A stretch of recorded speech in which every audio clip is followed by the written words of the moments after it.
suci dadiya sandangan ya resik tur pantes diagem. Ayo kejaba mencukuri nikmate Gusti Gong. Nanging uga kalenggan iki para pepunden lan sanak kadang ing dusun Karangrecik ungon bareng-bareng ngucapke asta kunjuk ana ngarsaning Gusti Kang Maha Kawasa ya Allah Subhanahu wa taala nyuwun supaya taun kang lumaku iki kabeh pinaringan rahayu wilujeng rancak gangsar anggone padha makarya.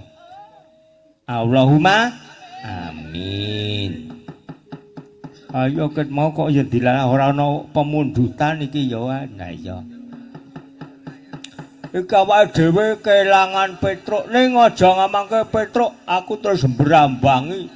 Mbuh lelakone Petruk kepiye wis ora sadir mbok karo Petruk. Sing penting awake dhewe hibur-hibur seneng. Mergo Petruk kaya cok rusuh. Apa-apa menang-menang dhewe. Ayo. Mula awake dhewe ayo do seneng-seneng gelar kagunan ya. Ngono. Ki waranggana ana cacah 6 donge mang papan ning nyandring to. Mau tak dadak nek do gelem jak do berjuang ya ayo Bu. Bape ya kulino nderekke Mas Kenci, kulino do amor kaya Bu Seni ayo. Bu Marsini ya kulino do gladen bareng-bareng sehidup semati. Ayo. Titik do titik akeh do titik. Piye kuwi? Titik do titik akeh do titik. Ayo kuwi ngetokke le seduluran ya. Ngantuk ya bareng-bareng ayo.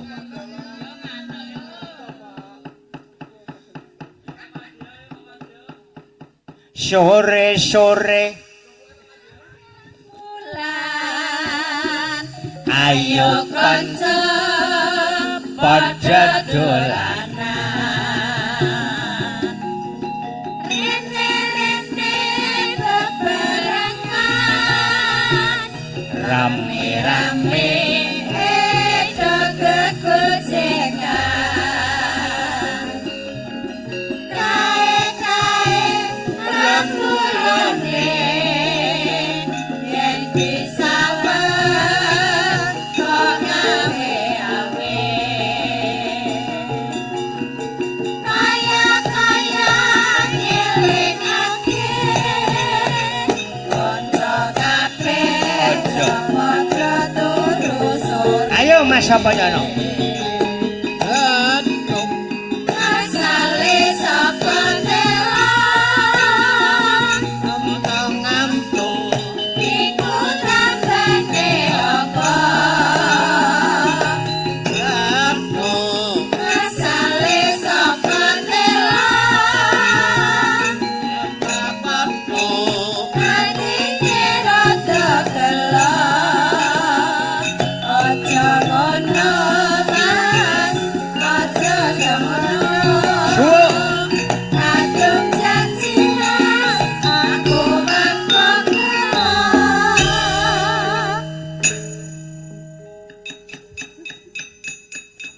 kowe iki ngopo Gong arepku kengcek ngono ya ana panyuwunan menapa Mbak oh nggih Gong ana panyuwunan Gong Sriuning Mustika Toban sinten niki nyuwun Pak Bapak Gianto Pak Yanto Pak Yanto nggih bakule mides bakule bibis mides wo dalemipun pundi Pak D Karang Tengah nggih kula dongake mugi-mugi le dodolan saya laris kathah rezekine tambah kathah lengganane pandringi panjang umur tutuk le momong putra wayah nggih amin nggih njing napa syukuran dek wayangan Pak D ha nggih kula ki siap kok sambatan ki mboten nuli sapa-sapa siap nggih lah nek niki bengi iki dalange kon sambatan dhewe kula diplekothok kare Saras niki bengi niki wis kula mulih karo anu besok niki diusel-useli lho Pak piye-piye niki ngusel-useli niki oh ya weh Rapopo Bu, kowe diusel-useli ning aja nggon-nggonan lho. Monggo. Sri Uning Mustika Tuban dibawani. Bawani apa Bu? Sinebut Pak. Lawahan Bu, oh tiba I Asmarandana. Nek U aku pocong. Yo, dibawani. Mengko bar bawa gek terus ngopo ngono Bu? Sinebut lawan putri Lambene dimbrenek-mbrenekke. Sri Uning Mustika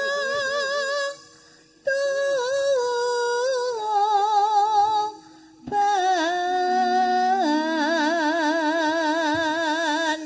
Sri Uning Mustika Tuban.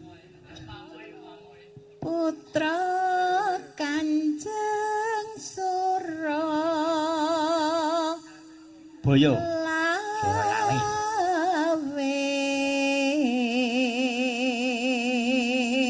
Wah, kae yangku kae sing nembang sapa kok? Bu Marsini. Kowe kok terus ngincang semono gedene terus kok dikempit. Wah, ayo seneng lenggon dikempit kowe aku. Gumoh mengke Bagong Yo. Duk prangkeng pong jeneng Garong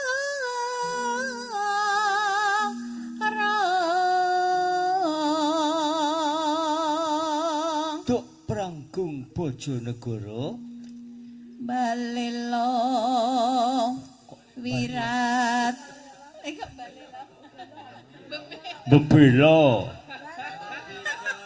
Ngalamun sajake. Paling kalingan nek ngempit. Wirat Moyo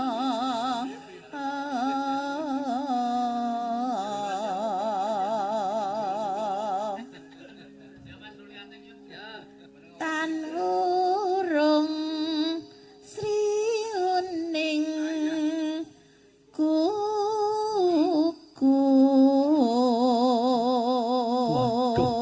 Sri Uning dubur gugur. Kok krunguku bubur ngono ya?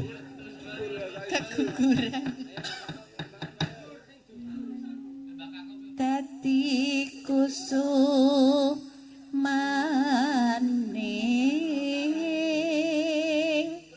bangsa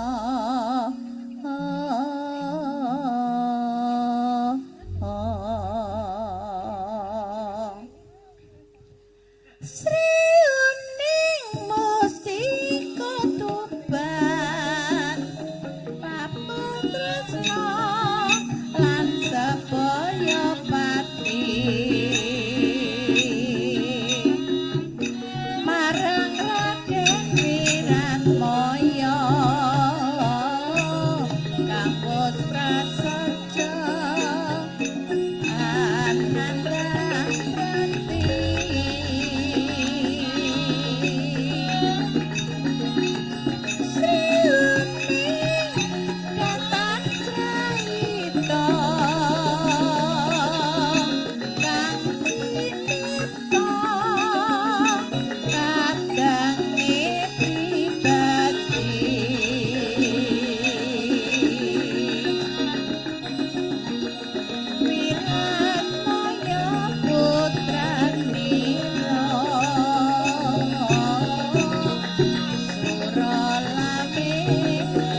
dadak nganggo leren. Ha iya, mengko terus baleni meneh.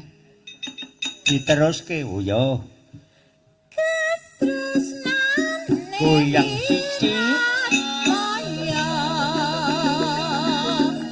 Inambite Ning rara sriune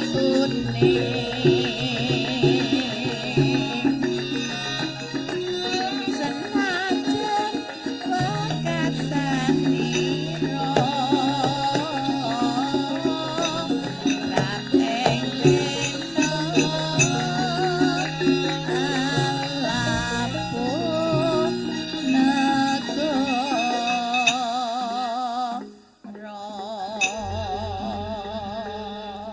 Wis sriune kuwi dicaoske ayo.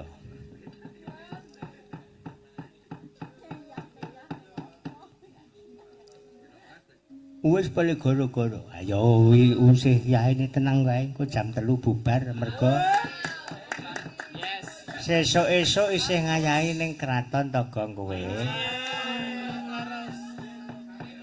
Setengah 6 kudu wis tekan kraton sebab kowe sesuk ya duwe kewajiban tata-tata wayang ning kraton. Nek kowe ora sowan berarti kowe dihukum ning kraton. Mergo kowe tanggung jawab kowe sing nata wayang. Wah, iya kemula aku ya wis pamit karo Pak Dukuh. Pak Dukuh, sok jam 3 nggih nyuwun palilah mergo kula dina Kemis niku kula baku. Pokoke kula niku tanggung jawab sepenuhnya kula sing tanggung jawab menawi wayangan wonten Sri Menganti. Iki buktine ana Mas Kembar, Mas Sermoguna, Mas Sugeng iki sesuk ora kondur langsung sowan keraton. Iya ta, Mas? Ayo. Ora ana penyuwunan? Yo. Apa? Oh. Sinten sing nyuwun saping gunung? Sinten Mas sing nyekar?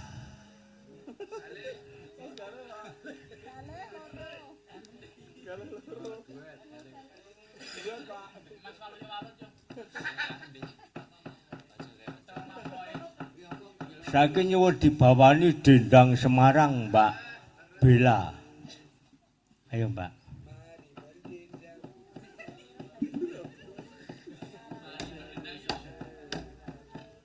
Sinom Grandel, Mas. Sinom Grandel.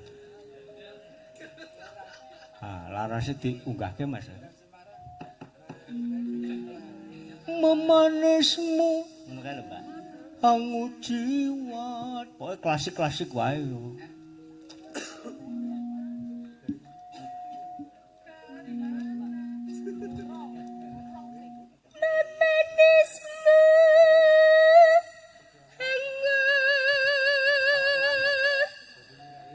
Memanismu. Baleni Pak. Ya, diunggahke menyuro nggih. Memanismu angu jiwat.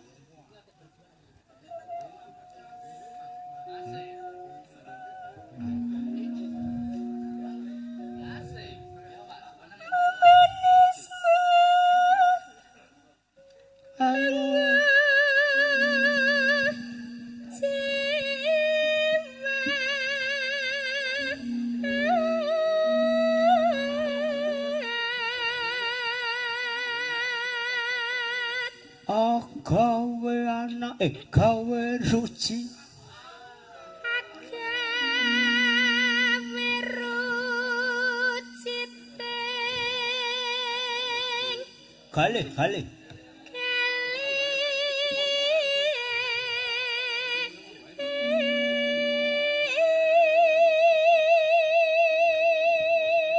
saya medhit meneh karo ndangak mlumah-mlumah, Mbak.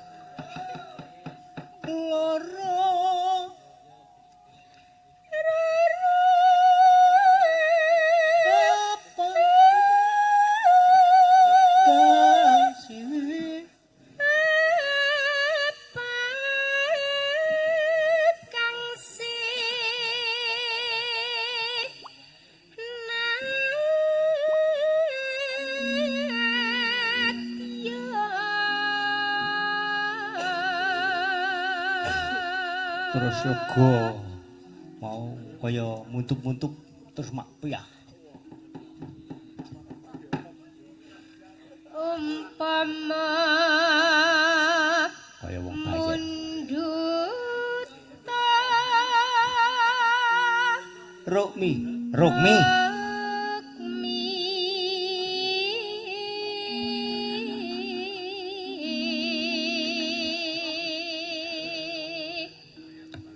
lumampa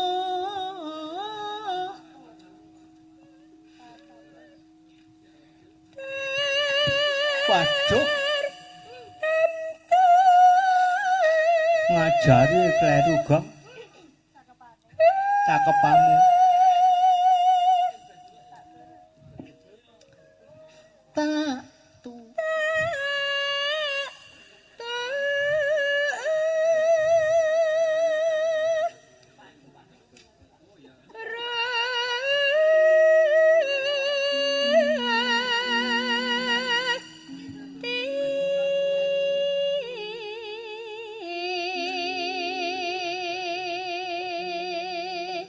kelakon dituruti tenan karo Bella aku neng madyane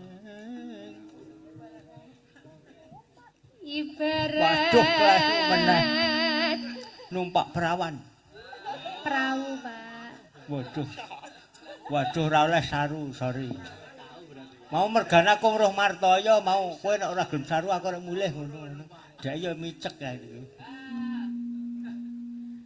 wong numpak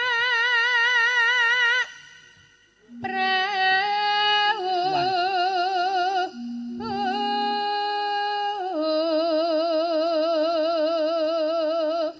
ning madyane lumampa sih ayo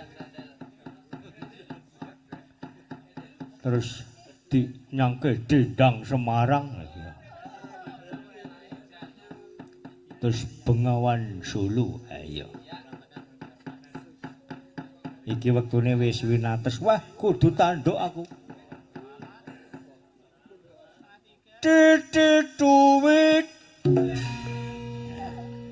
damar mati mulia Siti lunga pasar sapi mati semar mendem Dore misal jeneng kotor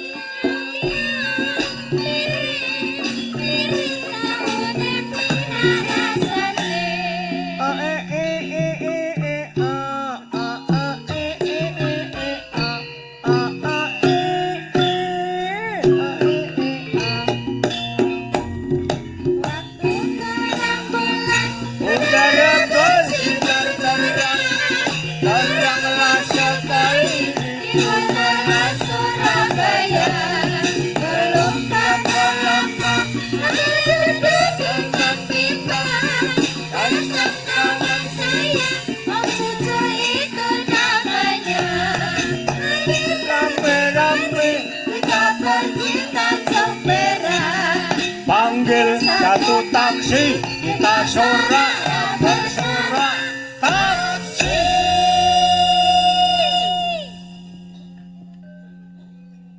Tanjung Perak tepi laut siapa suka boleh ikut sama bapak Pak cilik Mbak cilik sing kuru sing lemu sing ngendang lemu dhewe ra melu ngebabaki kon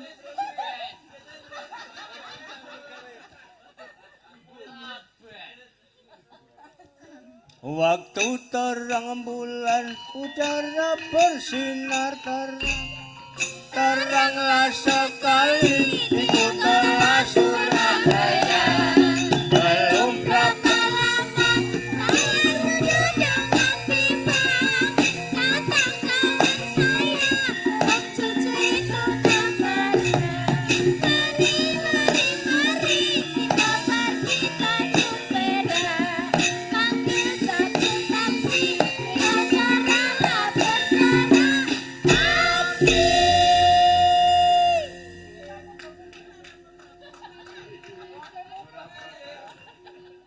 Ayo. Urung tak lho iki agek taksi kok.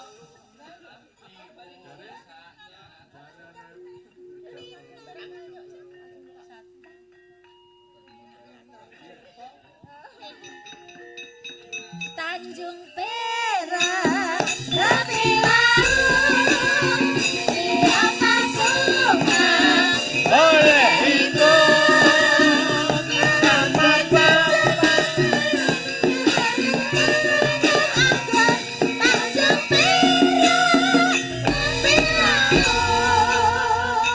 Tanjung Perak Rabilau Tanjung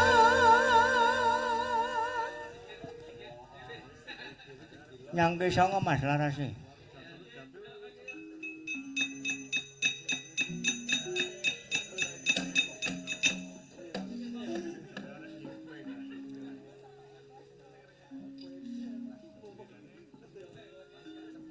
Ayo sowan negara anu kyaine Bapak kae Ndara-ndara Ngamarta Sinuwun Prabu Puntadewa Ndara Werkudara Ndara Janaka Ndara Kembar malah Sinuwun Mandura Sinuwun Dwarawati pepak do lengganing pungkuran.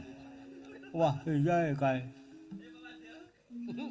Ning sajake do musyawarah apa sing dirembug kae reng. Mula awake dhewe ya nunggu nang kene wae mbok menawa mengko Ndara Janaka ya tindak mrene. Ula kae malah Ndara Janaka tindak mrene. Wis playon wae ya, Gong.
Sabatan ingsun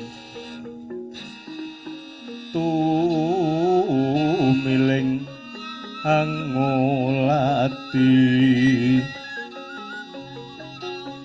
jroning taman lanon sekarwara siki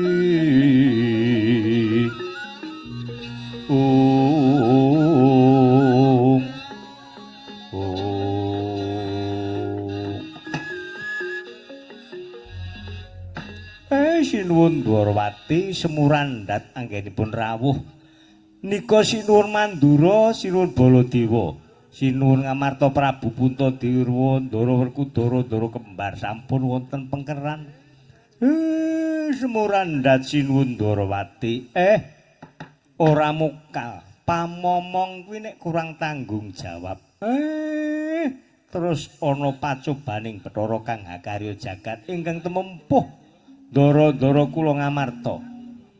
Sinuwun Kresna, ya Kakang Semar sing gedhe pangapuramu. Amarga nata Ndwarawati semurandhat anggone Praptana Praja ing Indraprastha. Satemahana lakune telik sandi upayane mungsuh ana Kresna Tendawani Kukumawani mboyong Serat Kalimasa Mustaka Jamus. Banjur kepiye Kakang Semar? Iya Kakang Semar, banjur kepiye Kakang Semar? Sampean kudu tanggung jawab. Kula niki badhe mbangun Pedukuhan Karang Kadempel niki mboten namung kanggo anak-anak kula Gareng Petruk, Bagong lan para kawula sing dumunung wonten ing Pedukuhan Karang Kabulutan. Ning niki kagem kamulyane ndara-ndara kula Pandhawa. Dadi satriya sing dadi utusaning adil. Sing bisa ngayahi kewajibaning urip ana ing alam bebrayan. Urip ora mung waton urip, ning urip sing iso migunani, Den. Samareka den prayitna semurir seka bali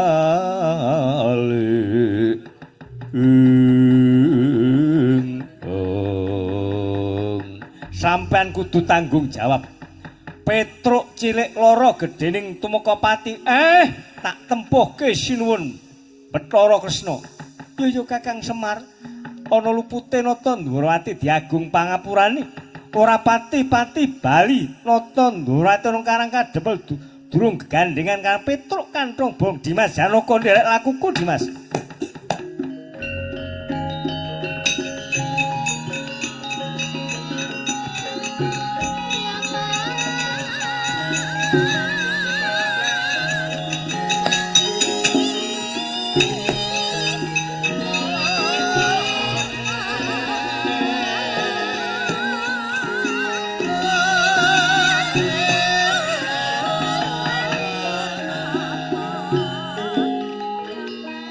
Gareng kula Mak Bagong kula Pak, kowe aja mung enak kepenak.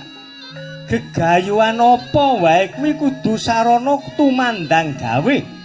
Tumita ana jagat gumelar kuwi kowe dikewajibatke ngisi jagat sak isine. Apa kabisanmu tindakno kudu gelem nyambut gawe. Oh nggih Pak, kula tak nderek usung-usung lumbung. Nderekke Ndara Janaka, nderekke Kresna, sinuwun Kresna. Aku ya njaluk pamit Pak, tak melu goleki Kang Petruk. Ora sah kokean omong gek do mangkaton le.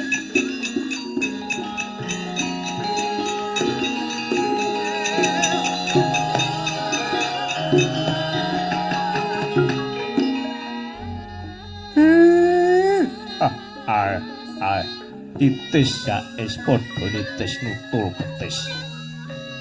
Wong duwe gegayuhan ki kudu tangan kumrem ya suku jumangkah. Semar ora mung abang-abang lambe dawuh karo Sinuwun Ndwarawati Ndara Janaka goleki anakku Petruk. Ning Semar duwe gegayuhan sing luhur, mulyake Pedukuhan Karang Kadempel. Kudu aku tumandang karya, kudu iso mbingkas angkara murka. Den, sampun kuwatos kula jampangi tindak ndika, Den.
palugon lakoning lekas lukidung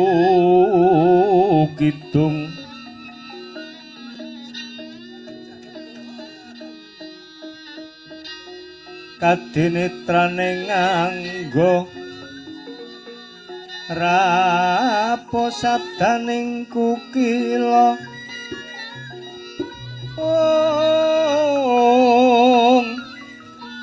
ringkanigara saketer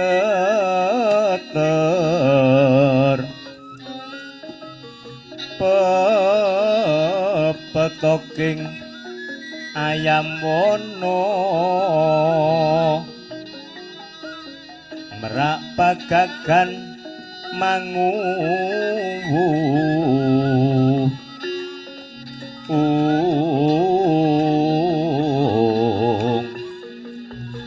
nrapasing kusumo rapasing kusumo parayanaro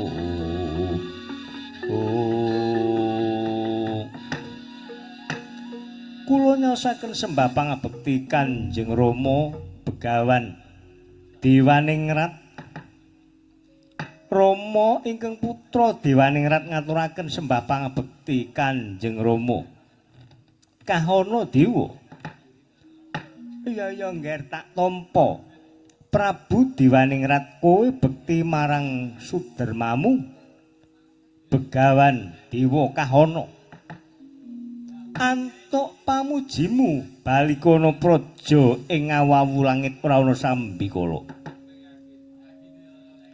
Kanjeng Rama jengkar saking negari ngawawu langit estine ngarah badhe lumawat wonten tanah Jawa gadah gegayuhan menapa Kanjeng Rama oh anakku nggih Prabu Dewaningrat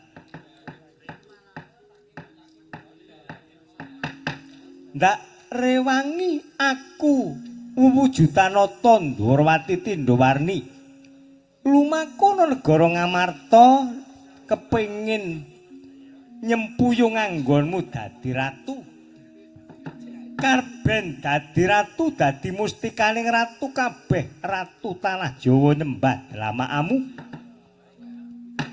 merga kowe bisa kedunungan Serat Kalimasada Mustaka Jamus ora mukal para Pandhawa satriya didaya Stimambara para Pandhawa dadi kekudangane para nalindra ing tanah Jawa padha ngiblat budi pakertine para tanah Jawa merga para Pandhawa kagungan pusaka Serat Kalimasada Mustaka Jamus iki wis tak gawa bakal tak paringake marang kowe yen perlu kowe bisa ngukui ngakai ratu tanah Jawa bisa nyirnake para Pandhawa kuwi sing tak jangka kowe dadi ratu mustikaning ratu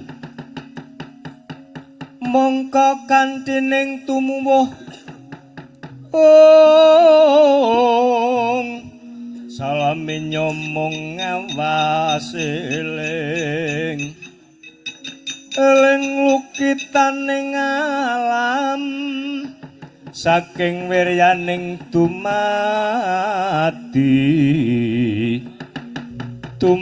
lir kasangsaya yaiku pangreksaning urip kang sejati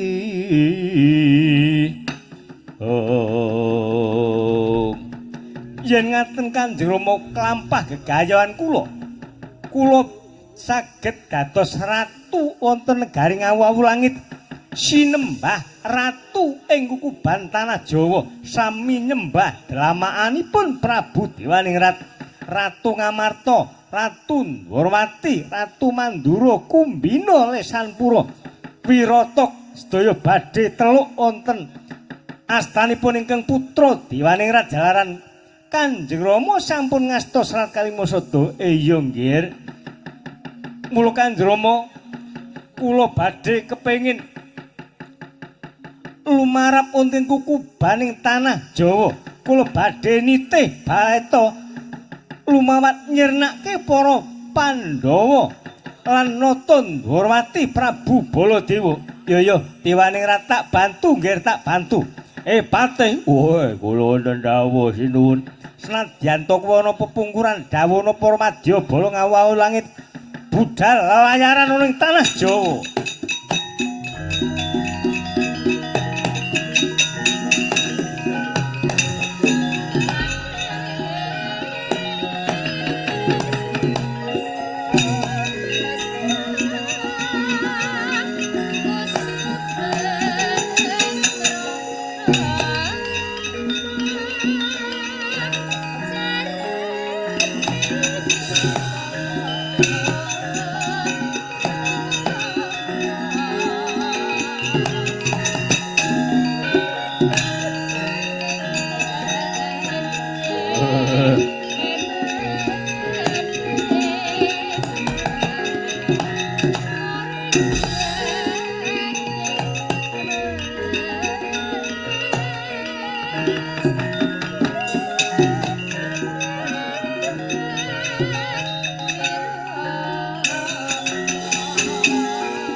Sang Arjuna kang legya kamanungsan kasrepan ring tingkah mulat mungsuh padha kadang ana satriya bagus sapa balik kowe ratu lelayaran kaya dudu pawongan wong tanah Jawa sapa Nalindra saka ngawau langit Prabu Dewaning Rat amarga wis kelakon Kanjeng Rama Begawan Kahana Dewa ya Dewaning Rat kang wis bisa kadunungan Serat Kalima Sada Mustaka Damus cumangka ngrusru sesumbar geter-pater kang bumi gunjing gumaludha guntur ketuk pindha belah bumi gunung manggut-manggut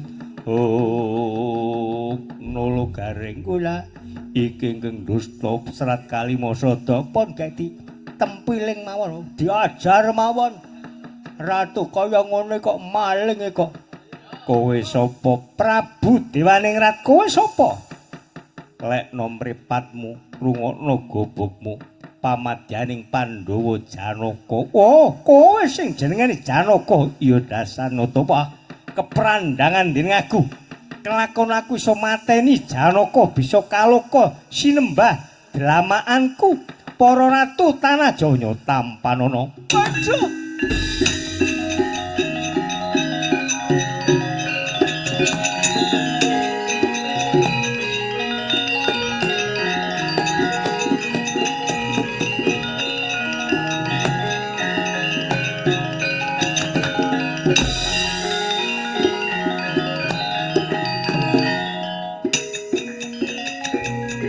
Prabu Janaka untapke ana alam Yumani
Kowe sing jeneng Janaka, iya kowe sapa? Aku Begawan Kahana Dewa. Kowe sing dusta Serat Kalimasada, apa abamu? Kowe bisa ngalahke anakku Dewaningrat tandingana kene merganing patimu damu bablas.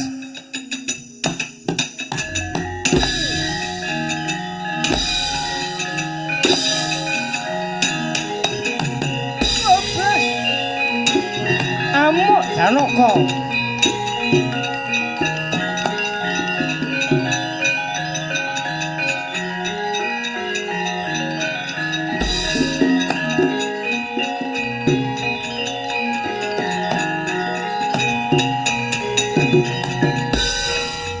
Mungsuh sapa Arjuna?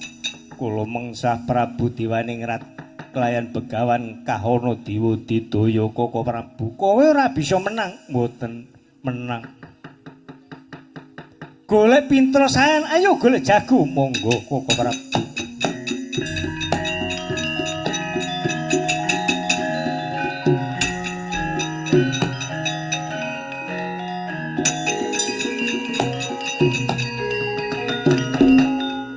Sambeting lampah ingkang nalika semana dumawah saking nagaring Amarta Kilurah Petruk dumawah wonten madyaning Wanagong liwang-liwung.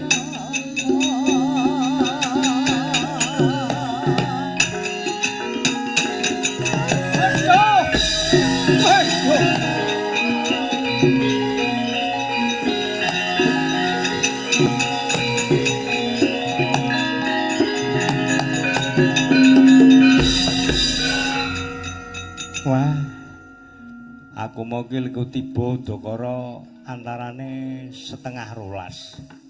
Ning dhuwur suwe banget ayo karang ning dhuwur ki penak.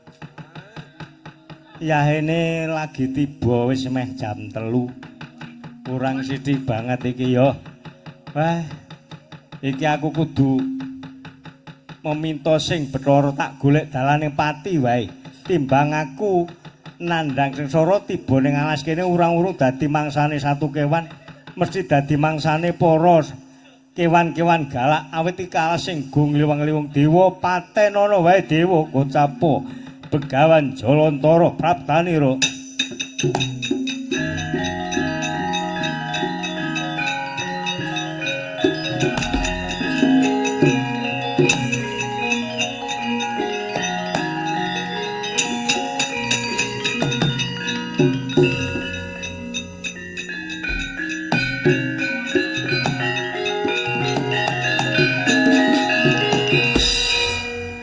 Tanduk iki sing arep dadi mangsa sing arep mangan aku weruh buta semene gedene lek arek bangga piye.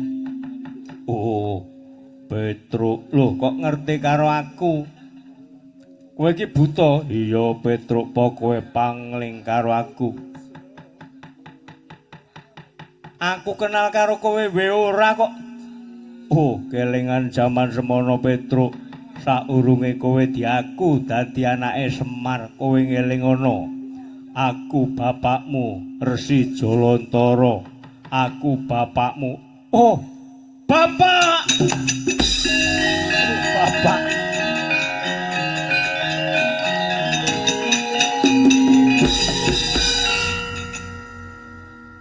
Sakniki ngasta teng pundi, Pak? Aku dadi genepe Dewa Petruk neng kayangan. Wah, kula kok mung gedibal dadi Panakawan terus to, Pak. Rekoso urip kula melu sampeyan, Pak. Urung titi mangsane Petruk. Kowe durung titi mangsa. Timbangane urip kula sengsara kados ngaten iki. Yen sampeyan iku ngertos tujuan kula, mestine sampeyan tetulung kalih kula lho, Pak. Ya kowe aku ngerti Petruk. Kowe mungsuh Prabu Baladewa ke Taman Lugoro, kowe tumibana kene. Kowe rek kepengin golek dalaning pati ning durung titi mangsa. Senadyan to kowe wong cilik kudu gawe tentrem negara ngamarta sarane. Kaya ana sendang, kowe ganti wujud. Oh nggih, ya Pak tau tak ganti wujud, Pak.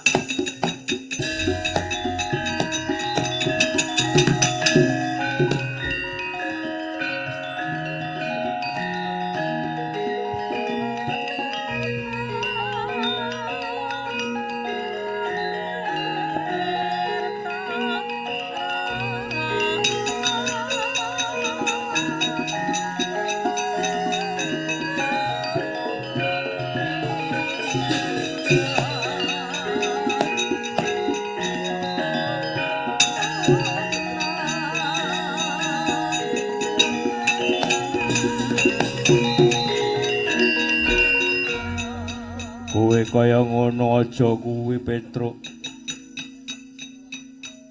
Mboten oleh ngoten iki ora oleh. Aja kaya ngono. Wah, wis. Pun kula gantos ngoten iki mawon. Lah yen kuwi prayoga kowe dadi wong cilik.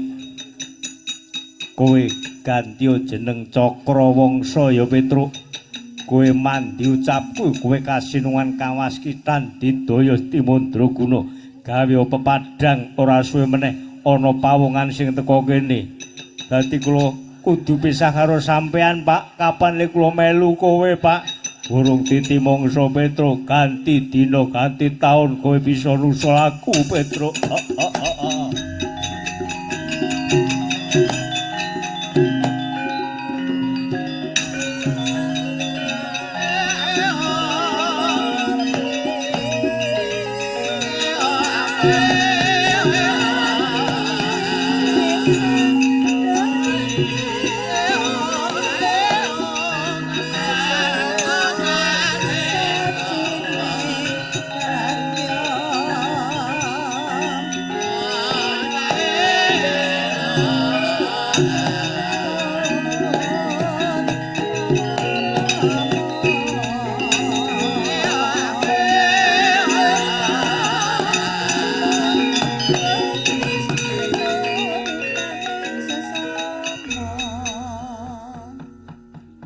Sinuwun kula nyaosaken sembah pangabekti sinuwun. Iki ana pawongan bocah desa nggih. Jenengmu sapa? Kula Cakrawangsa. Cakrawangsa? Inggih, sampean sinten? Sinuwun Prabu Bathara Kresna. Wah, waspada paningal tenan ngerti nek karo Sinuwun Ndarawati. Ayo ora mokal Sinuwun Ndarawati iki piyayi kondang titise Bathara Wisnu. Mesti sapa-sapa ya do weruh krungu kabar. Beda nek kowe mesti ora kenal. Sing mripatmu kira lambene nyungit kuwi jenenge Nala Garing. Ngerti nek kowe. Nek karo aku sapa? Kowe jenenge Ki Lurah Bagong. Apa sebabe aku ora mulih? Sebabe kowe utang rokok 3 selop ora kak sahur-sahur. Utang gula 3 kilo. Odol sabun ngantek numpuk utangmu. Kowe wedi mulih mergo duwe utang. Wah, jan cocok. Nyoto kowe dedaya waskita saurana utangku. Cakrawangsa ora sudi. Wonten menapa sinuwun Prabu Bathara Kresna? Kowe mapan ana kene ana apa Cakrawangsa? Kula tapa ngrame. Lah iki ngono. Kowe dadi wong desa, kowe bakal tak nehi kanugrahan. Tak nehi triman bojone Petruk ning yen kowe bisa ngalahke Prabu Dewaningrat lan Begawan Kahana Dewa. Kowe gelem apa ora? Ning ya kemau lho Cakra bojone Petruk wis tak apeli. Ayo karang ya bojone Petruk rada mutuk. Nyuwun palilah kula badhe ngajar Bagong. Lho dosane apa? Damel panas hati kula. Lho, apa urusane? Merga kowe arep dinehi bojone Petruk nai triman merga yen kowe bisa ngalahke Prabu Dewaningrat Begawan Kahana Dewa. Ana apa urusan karo aku? Ora peduli. Sinuwun yen ngaten Prabu Dewaningrat Begawan Kahana Dewa badhe kula tandhi. Ya sing ati-ati. Cakrawangsa kowe tak netriman bojone Petruk.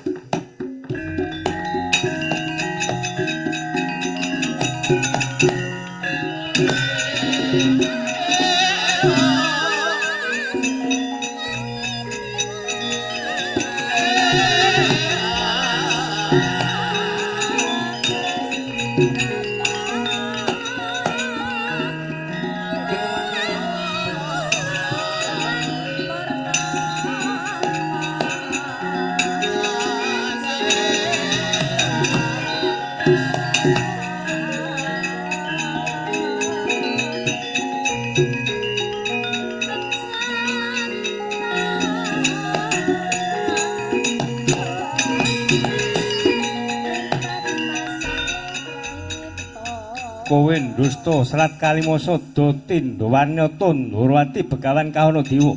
Apa dianggep Cakrawangsa ya ora bisa lembut kaya banyu ilang wujudane. Cakrawangsa saladaden Prabu Dewaningrat.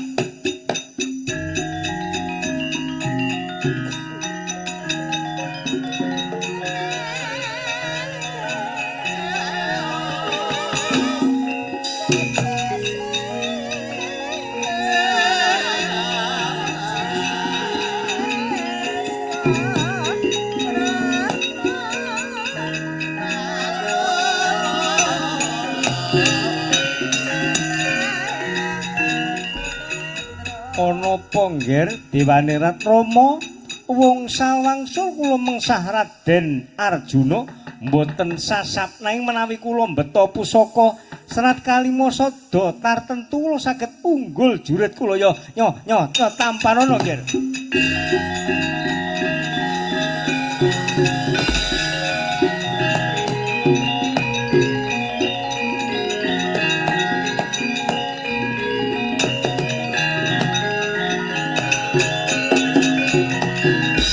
Oh, kowe mata mlorok ora ndelok Mas Padakna tututana aku nyata kowe didaya Dewaningrat. Waduh.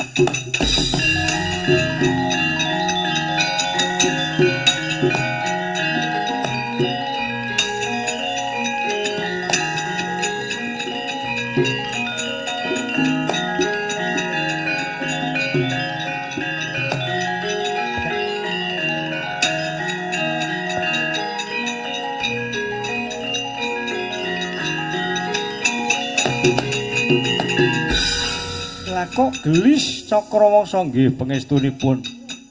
Ane ya aja plak-plek kaya ngono kuwi Cakra karang ya kabegjane dhewe-dhewe. Kowe arep entuk triman bojone Petruk bojone wis tak apeli, kowe aja panas. Dhuwur weteng ana andeng-andenge siji. Patenono Dewaningrat lan Dewa Kahana nyuwun tambahi pangestu sinuwun.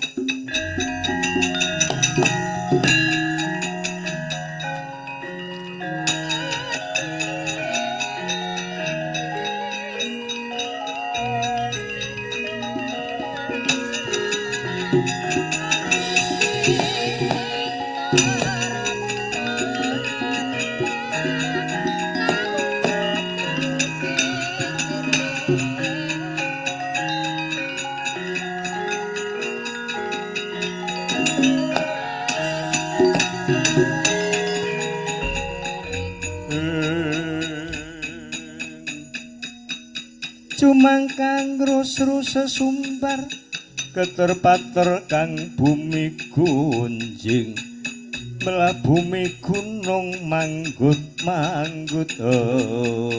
Kowe Cakrawangsa ingkang dusta layang kelima sadaya Dewaningrat tak jaluk layang kalima sada yen bisa nglangkai Cakrawangsa kene merganing patimu.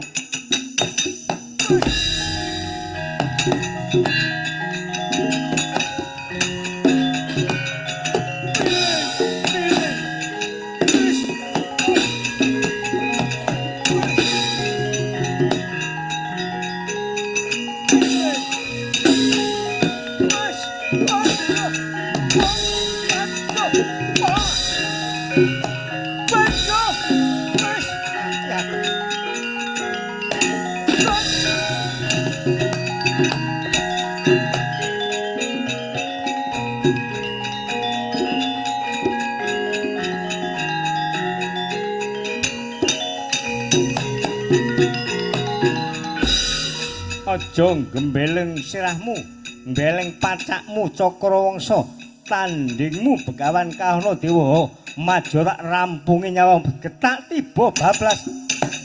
Bablas. Amuk.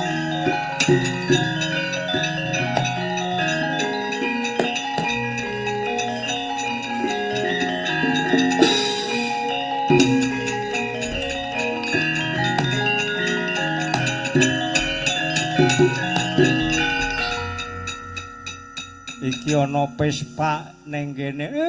Wadake pespa. Kowe Cakrawangsa, iya aku Cakrawangsa. Mungsuhmu sapa le? Aku ora pangling karo kowe. Aku ora tepung karo kowe kok ngeling-eling karo aku.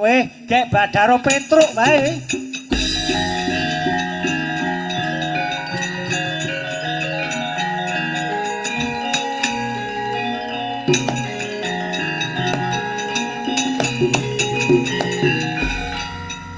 Nek ngono ya aja meri Cakrawangsa.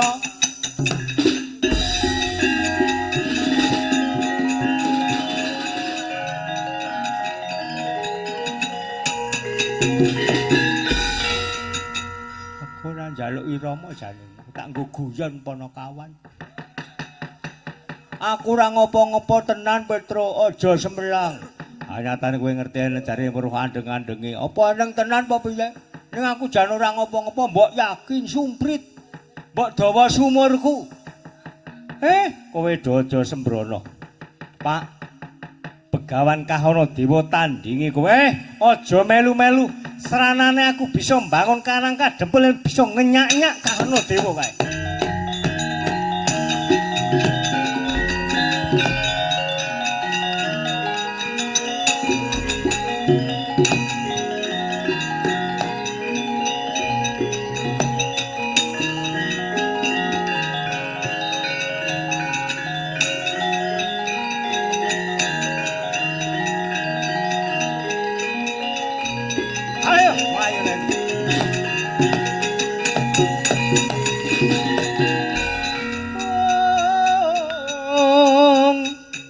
Mongko kantining tumuwuh salami nyomong awase eling eling lukitaning alam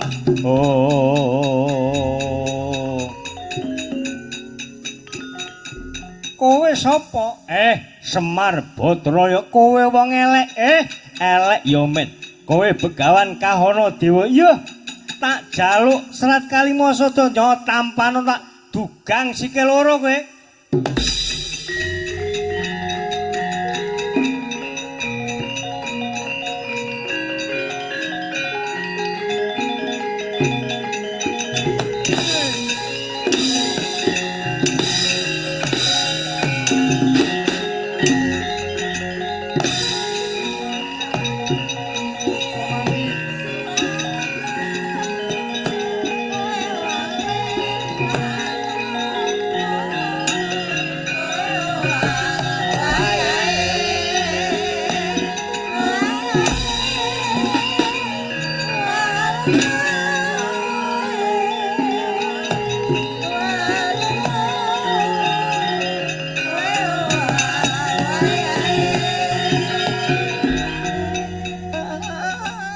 Aja Kakang Semar, aja kaya ngono Kakang Semar. ora tak kapokke Drun kowe aja kaya ngono. Aku surimo luput Kakang Semar, aku wis trima tobat temen lan ora wani karo kowe Kakang Semar. Kowe ganggu gawe korek bangun Karang Kadempel. Kowe saben-saben gawe cintrakane para bendara bendaraku Pandhawa. Merga aku goleke mangsa kala. Para Pandhawa kuwi dudu Sukerta. Merga Ndara Puntadewa, Werkudara Janaka kuwi putrane Dewi Kunthi, putrane Sinuwun Prabu Puntadewa. Ning Ndara Kulasedewa kae ibune secik Dewi Madrim mripatmu ora ngerti ya kowe. Yen kowe gawe rusak kukuban kene Karang Kadempel lan Karang Rejek sak wadya balamu jem setan ora gelem balik kumbala geni dina iya ya Kakang Semar tak kandhine bali tak bali ana pasetran gondol kumbala geni kowe.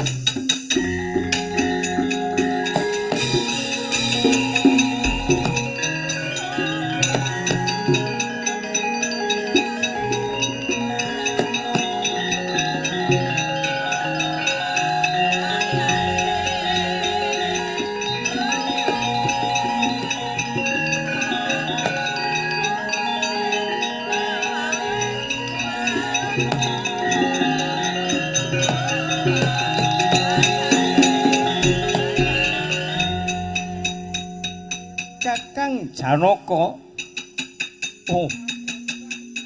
Kowe ora lila kalamuta Serat Kalimasa Damustaka Jamus sing nggawa aku Jatinaku Prabu Dewa Srani mati dening aku.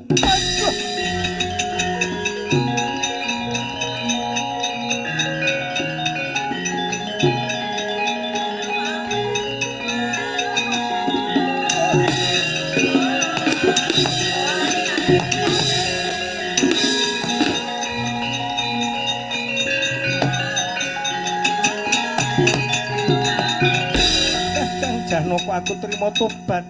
Kakang Janaka Begawan Dewa Ningrat Badar Pukulun Betari Durga ya ibuku. Aku trima kalah. Balamu kudu kojak bali. Gawe rusak ana Karang Kadempel aja takon dosa. Kelakon tak tigas janggamu. Aku trima tobat Kakang Janaka tak bali ana negaraku Kakang Janaka.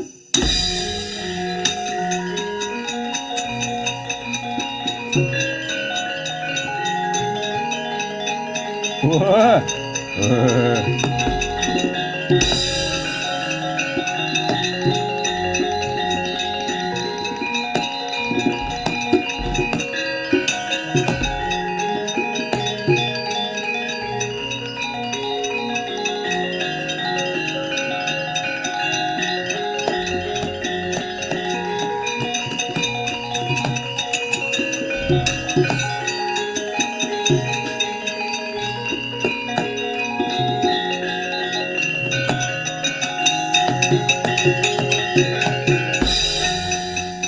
Werkudara, apa Petruk? Nika mengsaipun balane Prabu Dewa Srani saandane Betari Durga. Tesih wonten sing keri Dedya Jaramaya. Wah, kowe kok ngoyak-oyak Bagong. Bagong kemlinthi kalih bojo kula. Aku ora rumangsa wis aku njaluk ngapura. Dados sing rukun, sing wis-wis ora pasulayan. Masalahe apa? Kok mboten satekon masalah niku. Masalahe mboten napa-napa Dik Ojo Peru Pak. Sampake belae.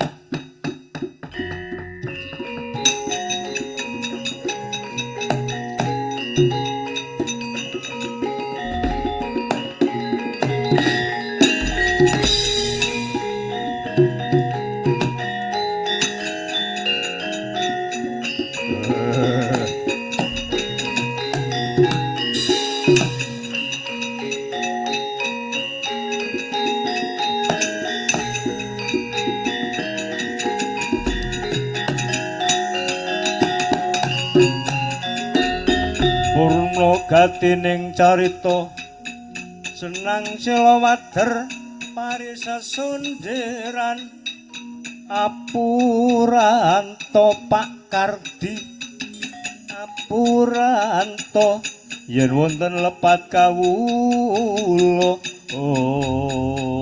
dik Gusapa Werkudara sapa Titya Jaramaya. Oh, bilakno ratu sesembaku hita epeng dasamu. Oh!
Kakang Semar Badranaya.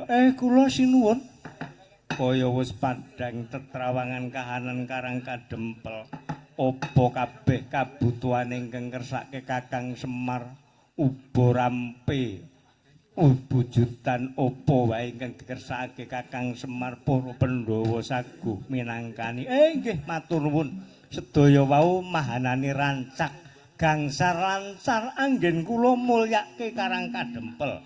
Sedaya wau sageta lebar, lebur, luber lan labur. Lebar sampun ngrampungaken saliring pakaryan, lebur mugi kalih saking godha rencana. Luber angsokna saking pangaksuma sedaya kalepatan. Luber wangsul dhateng kasucen babar lampah utama. Purwaning pahargyan dinten menika mahanani kukubaning Karang Kadempel Karang Rejek mriki reja mulya subur makmur gemah ripah loh jinawi tansah manggih rahayu ladrang wahyu.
Thank you.